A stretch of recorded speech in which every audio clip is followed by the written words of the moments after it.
Good evening, peoples of Beacon Space. I am your anchor, Xavier, and this is my co-host, Lupus Calbrick. Good evening. Good evening, and tonight in Beacon Space, we'll be going live. We're going to be reporting on the ACNC news for a vessel launch gone wrong. Quite an interesting discovery out of the Commonwealth space. And we also get to follow up with the thrilling drama of my co-anchor's legal troubles. The panic alarm earlier this month involving Children of the Vein and Tahara Vi. What's the true story? Coming up. All of this and more brought to you after a word from our sponsors, Karkadooks. Feeling a little stressed? Want to relax? Come to Kardakook. We've got everything you need.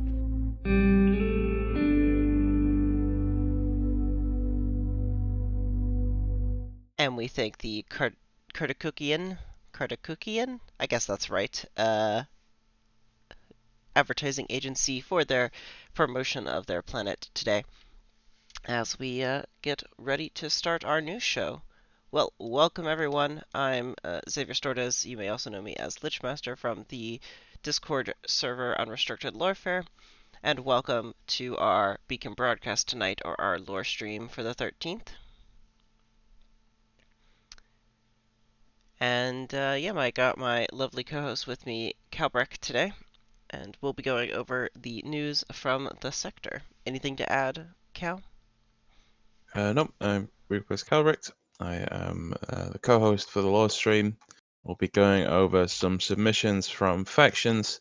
If you'd like to join a faction and submit lore and information about the Beacon Space universe to this show, the links to our Discord are in the YouTube description and in the Twitch chat. Absolutely! !Discord if you're interested in joining. But with that, a brief background of Beacon Space. It is a world in which, as Calbreck mentioned, there are 9 current factions of large standing where we are working to see how actions they take using the Stars with the Numbers faction turn system impact the sector at large.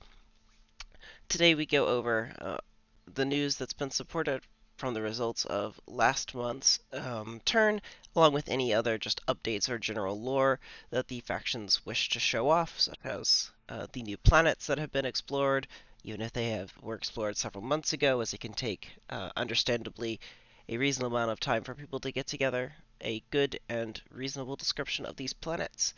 So with that, we're going to get started with what has become a staple of these lore streams, a report from the Children of the Vein, bringing you their Turn 12 updated report.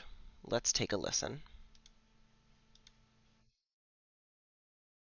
This report has been made possible by the New Eden Gene Bank. Be a better you. Visit your local branch for a consultation.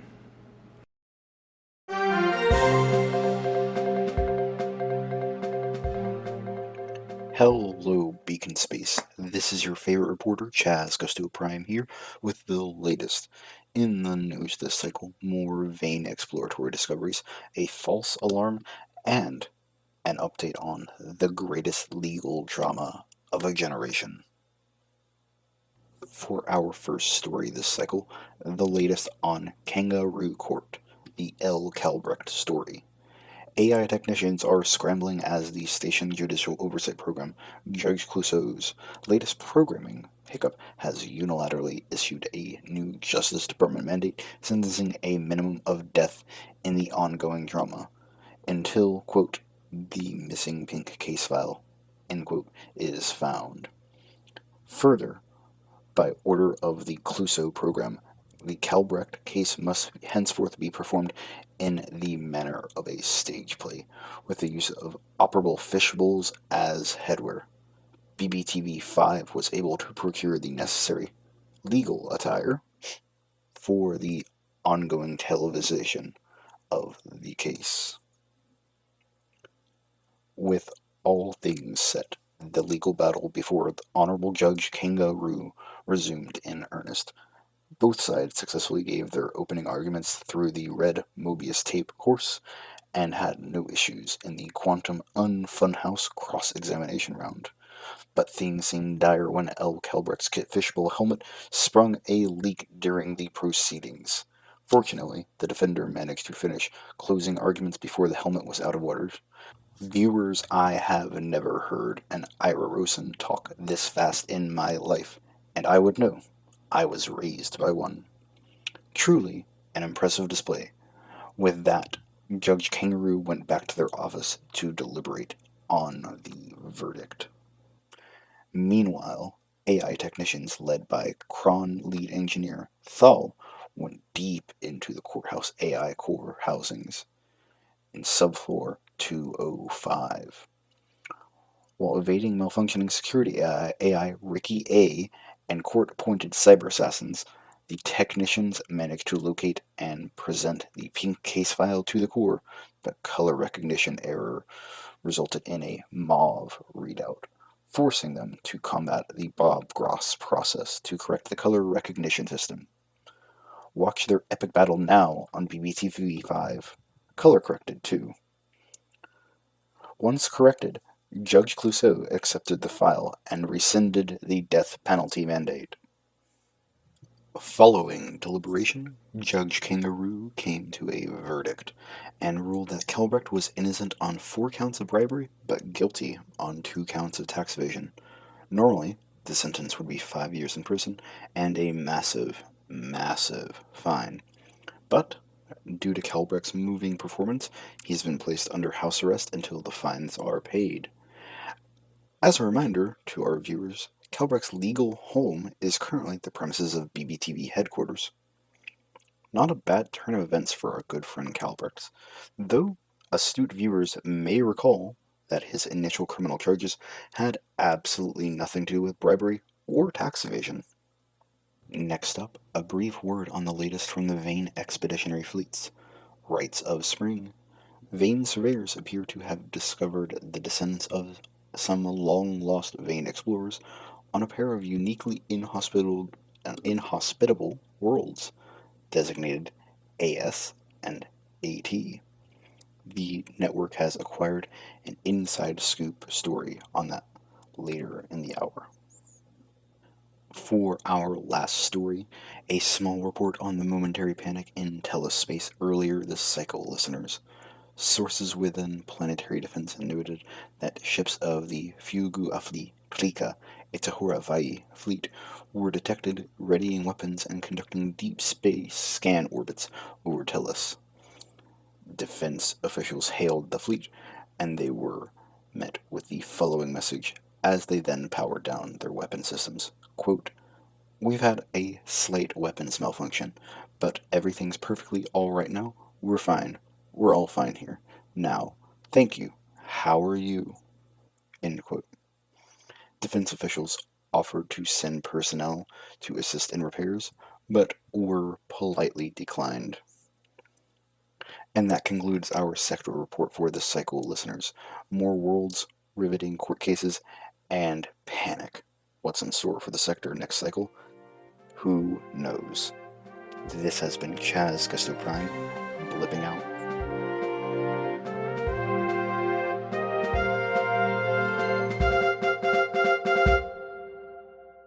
Thank you, Chaz, for that thrilling report, as always. And Kalbrecht, how's it feel to be charged guilty of crimes you weren't even accused of at the start of your trial? Thanks, Chaz. You think you're better than me? Is that it? Is that it? Well, according to viewer polls, you are. But doesn't...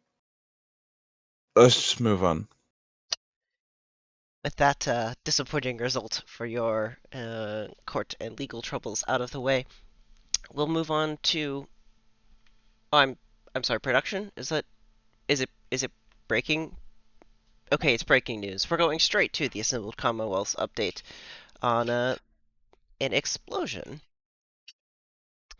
Oh, breaking news from our partners at the ACNC: an explosion rocks Harbor District of Ancon. The explosion occurred while crowds were gathered to witness the commissioning ceremony of the CNV Conway as one of the newest naval auxiliary vessels. The 8th Archking Sinwin was due to speak at the event, but was reported not to have been present when the explosion occurred. The authorities are treating the scene as a possible terrorist attack, and there are unconfirmed reports that an extreme Republican group known as the Sons of the Beacon have claimed responsibility for the attack. Harbor District remains under security lockdown while emergency services deal with the situation. Current estimated reports put casualties at upwards of 40 individuals, many wounded, no confirmed deaths as of yet. Here This at is BBTV, we would like to issue an advisory that please, if you are near the explosion event, stay home, stay safe, follow the instructions of authorities, do not attempt to approach the location. yes, please stay safe. And we thank the assembled Commonwealth, I guess, for that breaking news report. It's quite interesting to see what's been happening on their homeworld, given the revelations of this political cycle with the 8th Archking Sinwin being a member of the Assembly. How that will progress is anyone's guess.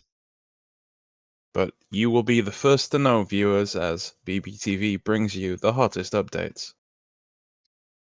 Speaking of the hottest updates, I believe we have an update from the Agumala Syndicate next, from yours truly. Another leaked internal memorandum to the members and affiliated patrons of the Aguamala Syndicate from the assembled leaders of the Aguamala Syndicate. They are issuing a memorandum on the subject of a new partnership.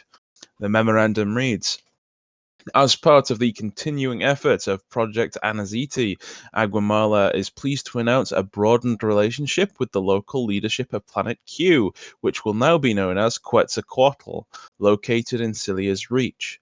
Please be sure to update your charts accordingly to avoid logistical delays.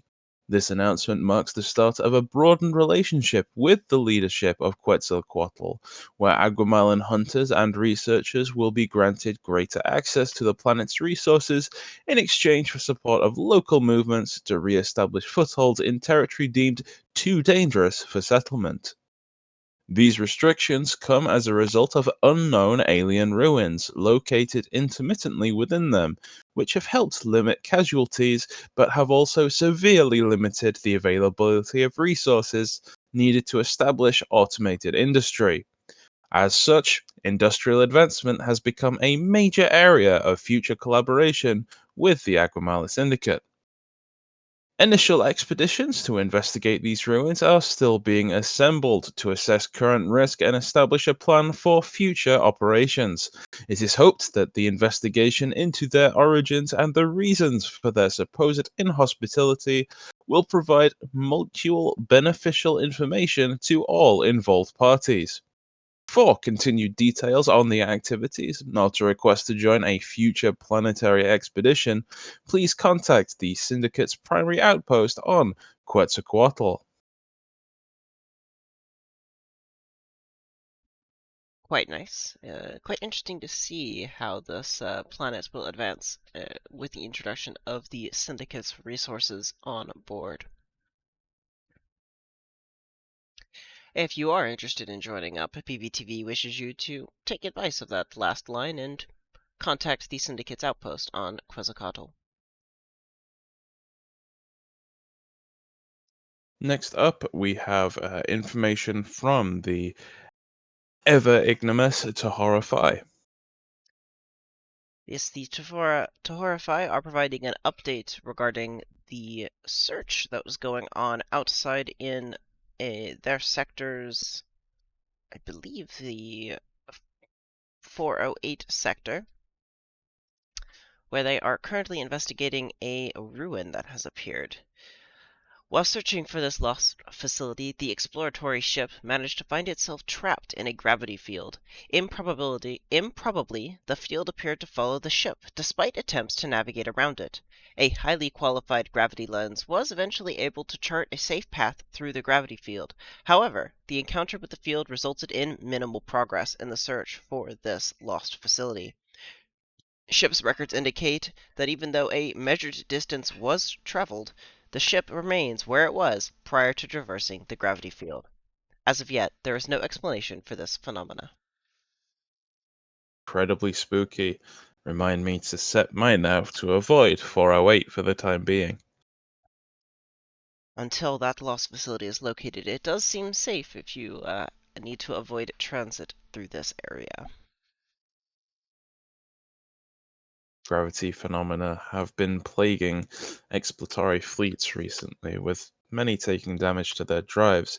We are glad for the Tahora 5 fleet to be safe, and we wish them blessings in future endeavors. Quite. Next up, I believe our reporting comes from a second report from the Children of the Vein. However, I'm heard that you yourself will actually manage to find the scoop, Calbret, instead of Chaz or any other of the wonderful Children of the Vein reporters. Well, my fellow co-host Xavier Stauditz, this was the report from Chaz Gusto Prime due to be unveiled tomorrow. However, my dutiful reporting has revealed it a day in advance. It is an expeditionary report from the Vein of Many Eyes. It reads, from the 12th cycle, Age of Spring, to our divinely appointed leaders of Hemisphere Logos, God teaches us that strength and reward come through tribulation and faith. We have been tested and were not found wanting. Following entry into System 39, as we made our starward approach, our fleet was engaged by a swarm of large void predators eager to taste of the flesh of our bioships. Ultimately, the might of our fleet prevailed through the faithful perseverance of our living vessels and the cunning of the symbiote captains of the Vein of the Crimson Maw, though many sacrifices were made. The creatures that assailed us had appeared to be of an as yet unidentified species of void beast megafauna. Upon first observation, but a closer inspection from our phenotypes and sequences revealed, to our shock, the direct influence of the blood of God within their genetic code. Invigorated by these signs and wonders, we eagerly ventured forward toward the two observable planetary bodies, within the necessary habitable parameters, in search of answers. And so God rewarded us. To our revelatory delight, we did indeed discover that the two worlds, henceforth designated with Beacon Exploratory Standard Planetary Codes AS and AT, were inhabited.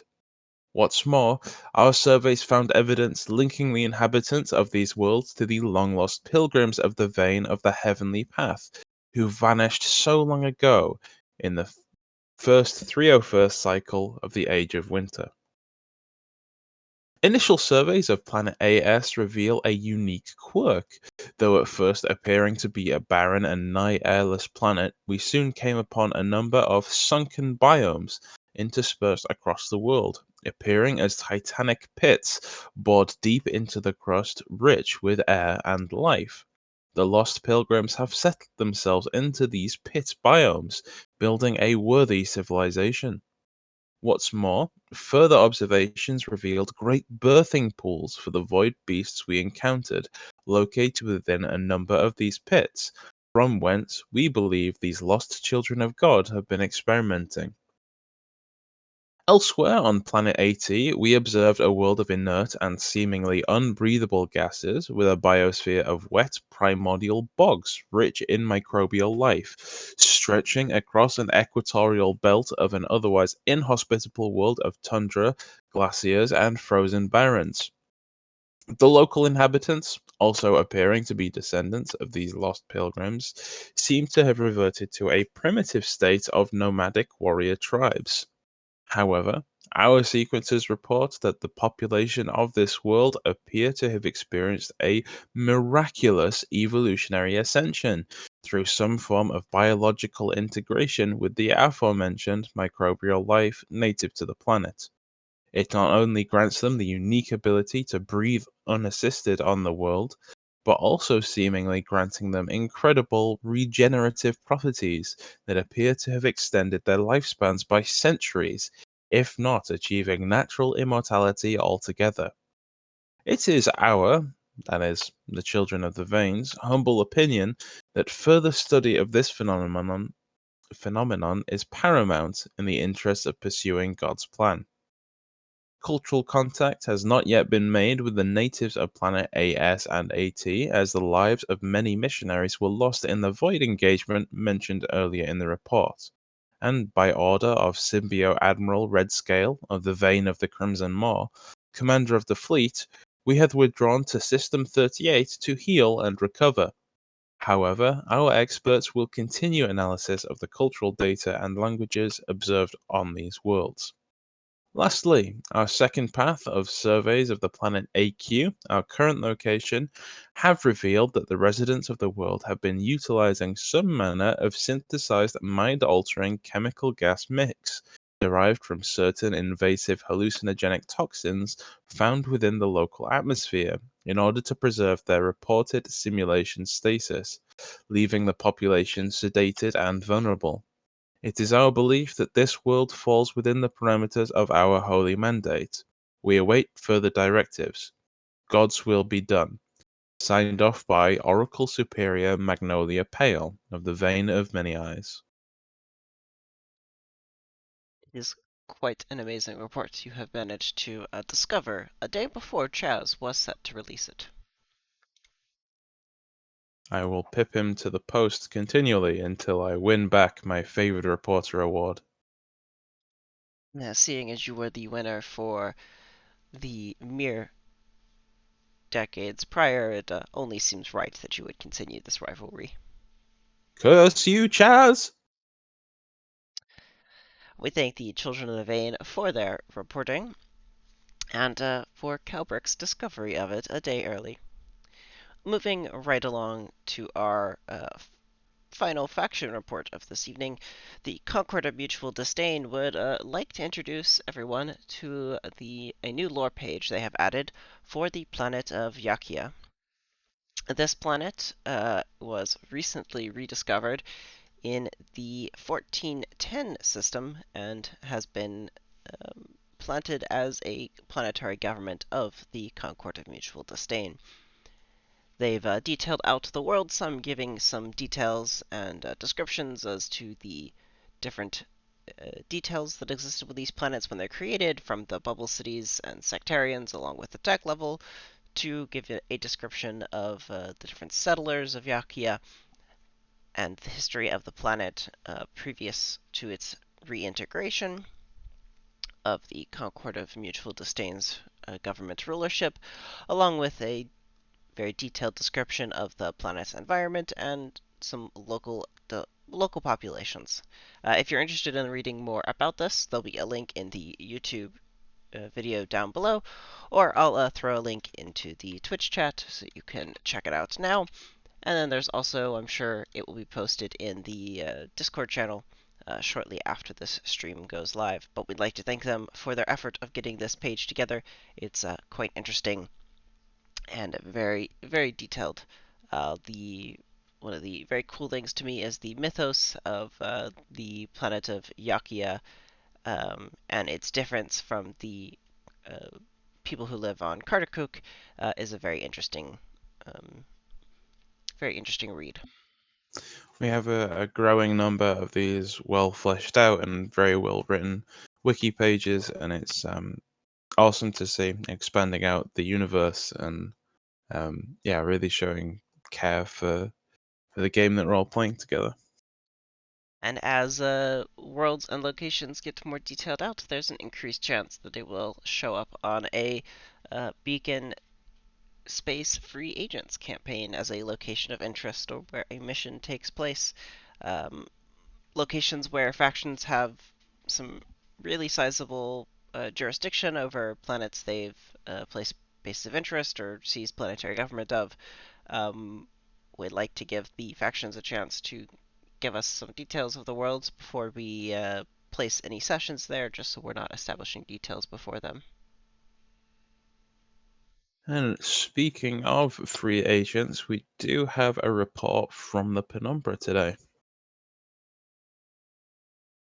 I believe we do, and I think it's what was supposed to be your Firebrand reporting today, but that may in fact have been usurped from your previous reports from the Children of the Vein.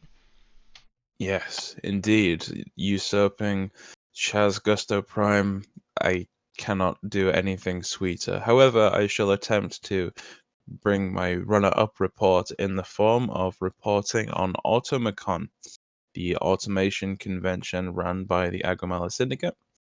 Chaos erupted during the final days of the Automacon convention. The current iteration of the long-storied event was being held above the newly civilized world of Gome. Highlights of the event include the victory of Big Cheese over Mousetrap in the robot fighting arena, the unveiling of the XR1400 by Robertson Industries, and the fire-breathing Kellicore performance by Gome's natives. Unfortunately, the convention did not continue without incident. Only in the event, largely due to being outside of the usually controlled environment of their own home system, ganger activity was rife, particularly when it came to providing services to convention attendees. Low quality hotel ships, tour guide providers, food vendors, and other essential services claiming to be officially licensed by Automacon took vast quantities of wealth from paying customers, while in reality not being licensed at all. Several of the reported conmen were connected to gang activity, a concerning trend for attendees doing business. Conflict was reported between various tour guide providers. It's concerning to see the damage done to many vehicles and the station itself during this time. In further suspected gang activity, local Gomes leaders were targeted by attacks. One local leader, the mayor of Kansas, was assaulted on several occasions by fast squads of hoverbike riders. Thankfully, her security detail was able to prevent any harm at this time. It was suspected that those attacking the mayor of Kansas may have been members of the Golden Stag Revolutionary Front, an extremist terrorist cell of Aguamalan origin. They have made further headlines in recent days due to the so-called open letter presenting itself to be sent by representatives of the infamous Penumbra network. It issues a call to war against the previously mentioned Golden Stag Revolutionary Front. We here at BBTV do not condone the actions of the Golden Stag Revolutionary Front, but neither can we support the criminal activity of the Penumbra network. We urge both sides equally to cease their criminal activities and present themselves to the appropriate authorities. In other news coming out of the Automacon Festival, we unfortunately are required to report that a BBTV staff member has been linked to terrorist activity. Former TTGI station security employee Shiri Matafeo was arrested during the final day of events. Officer Matafeo has become connected to several prominent terrorist activities across Beacon Space and has been arrested by Aguamalan authorities after being cornered in a restricted area underneath the Automacon main stage. Refusing to provide any comment or explanation for his actions, Officer Matafeo is currently being held by Aguamalan authorities awaiting trial. Several entities across Beacon Space have issued extradition requests, insisting that Shiri face justice for his crimes against their people. We will inform you of any developments as they continue, as we are required to by legal opinion. You know, I feel kind of bad about that story. Sherry used to be a guard in BBTV on my door sometimes. Do you know that? I've heard that reporting. It's quite disappointing that somebody so close to the primary anchors has been involved in this activity. Yeah, yeah. Got him a coffee a few times, before the house arrest. Entirely understandable. And with that, I think it wraps up all of our reporting from today. I have been your anchor, Lupus Kelbrecht. And I'm Xavier Stordes. Be sure to join us in 2 weeks for our next Faction Turn 13 taking place on Saturday, September 9th, or October 9th. Wow, it is September this month. October 9th next month, as well as taking advantage of looking forward to new episodes of Beacon Space Free Agents, hopefully premiering this upcoming Saturday. Until then, I've been Xavier Stordes, a part of the Unrestricted Lorefare community, along with my co-host. Lupus Kalbrecht, the GM of Free Agents and fellow Law Stream anchor. And we thank you all for a brilliant stream today and all of your submissions as we fade out into some nice, fun tunes. Thanks everyone for watching.